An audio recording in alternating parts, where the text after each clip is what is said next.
Doctor, hablando ya con todo esto sobre la parte incaica y la influencia que tuvo en el Ecuador, con todo esto que nos comenta que los incas pues, fueron conquistadores, que diezmaron ciertos pueblos, que influenciaron, ¿podríamos hablar de que los incaicos fueron igual de colonizadores que los españoles?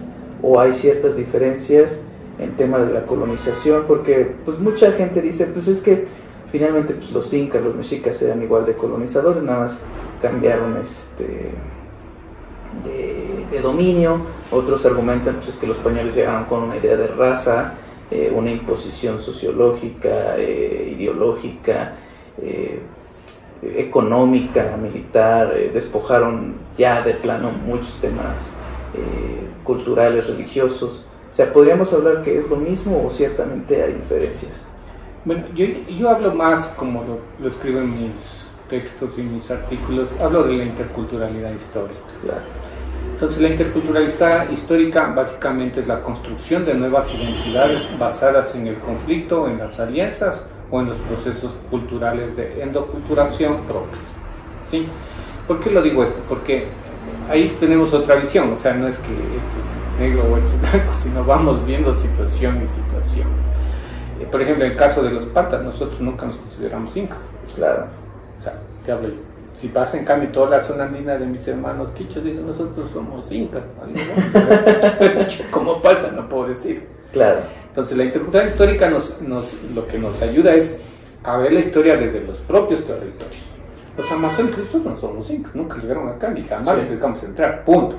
Ya, entonces no podemos nosotros centrarnos solamente en la visión incaica, sino como lo decía Atahualpa, en una visión de la diversidad cultural, lingüística, ya lo decía Atahualpa desde su forma de ser, no desde un concepto, pero sí desde su forma de ser, desde su planteamiento del imperio del Tahuantinsuyo, etcétera, como él lo concibió.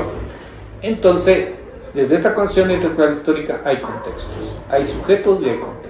Hay sujetos históricos que tuvimos una visión y hay estos contextos que nos permiten tener una visión hacia lo incaico o hacia la propia identidad de los pueblos. Por ejemplo, nosotros los pactas no aceptamos el incaico.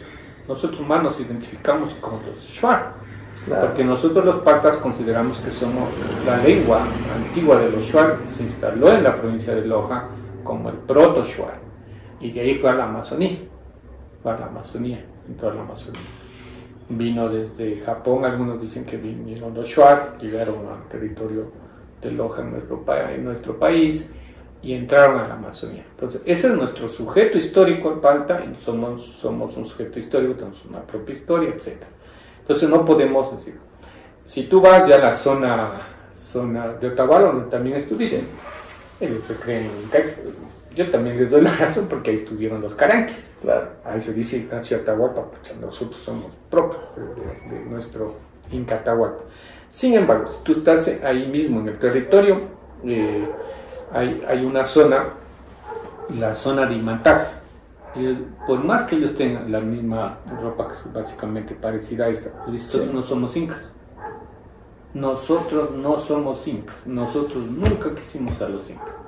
Nosotros somos los antiguos caranquis que peleamos en contra de los incas. Entonces no podemos decir que hubo un colonialismo, sino que hubo con sujetos y contextos que hicieron que haya nuevas identidades. Por eso la interculturalidad histórica es la construcción de nuevas identidades basadas en el conflicto, basadas en estas alianzas, en estas interrelaciones y en una opción que tiene cada pueblo, claro, que hay que respetar. Pero si yo digo en la escuela esto es esto, no es tanto así. O sea, yo digo desde el ser palta que soy yo, no, los incas nos mataron como hacían, así que chévere, yo soy inca. No, pues, o sea, no puedo. Pues, todos los españoles llegaron con otro tipo de colonización. O sea, ellos sí clasificaron a través de razas, de todo. O sea, se diferenciaron en esa parte de denominación. A ver, cuando ya hablamos de colonización, la colonización es una forma de imposición política, administrativa, religiosa. Sí. Entonces, administrativamente, los incas tuvieron su forma de administración, que eran los 4 suyos, así con sus capas, que eran sus gobernadores, y tenían también toda su organización orgánica basada básicamente en lo que se llama el quipu, el chunga, que son el 10 básicamente, una base 10. El español también viene con otra forma de administración, viene con el cabildo, viene con el alcalde, entonces viene con toda su forma, con el virreinato, etc. Entonces es una estructura. Segundo, hay también una colonización política, ¿sí? Los incas vinieron, son hijos del sol y todos tienen que adorar al hijo del sol. Acá nosotros somos españoles, el rey de España nos mandó y nos dio, incluso viene el tercer elemento religioso, porque la Iglesia Católica les da la potestad a ellos para que ingresen y arrasen. Sí. ¿Sí? Hay las bulas papales de esos años en donde les dicen, a ver, para los portugueses esto, para los españoles esto. Claro. O sea, dicen así los mandamientos, todas esas cosas. Y tercero, lo religioso. O sea, detrás de un colonialismo hay una imposición religiosa.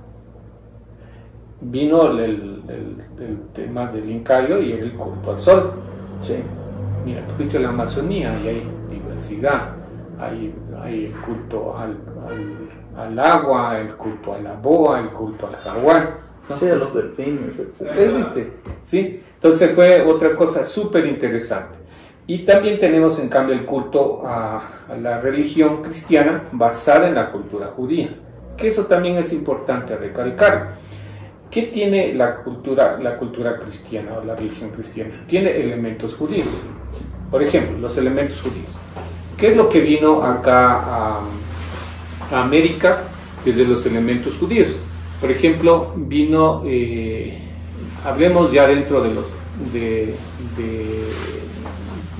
fauna. Vinieron las vaquitas, vinieron los borregos, vinieron los chivos, ¿sí? Vinieron los perritos también. Sí. ¿Sí? Entonces, eso traen desde la cultura judía, ¿sí? El chancho que no era querido dentro de la cultura judía, en cambio, los españoles lograron traerlo acá. ¿Por qué? Porque el chanchito negro es propio de la península ibérica. Sí. Entonces lo traen. Entonces, miren, es una influencia también, ¿sí? Entonces, ¿qué hacen acá? Todos los animales que están acá, como es el camello, el cuy, etcétera, tienen que desaparecer. Entonces imponen. Entonces la imposición religiosa no solamente viene con elementos religiosos, Sí, sino viene con elementos culturales. Vienen los elementos romanos, también vienen los elementos romanos. ¿Qué vienen de los elementos romanos acá? Viene la lengua, del latín. Entonces está el portugués, está el español. Entonces viene el elemento romano y viene el latín. Yo recuerdo aún que mi abuelito hablaba latín. Hablaba latín, rezaba en latín.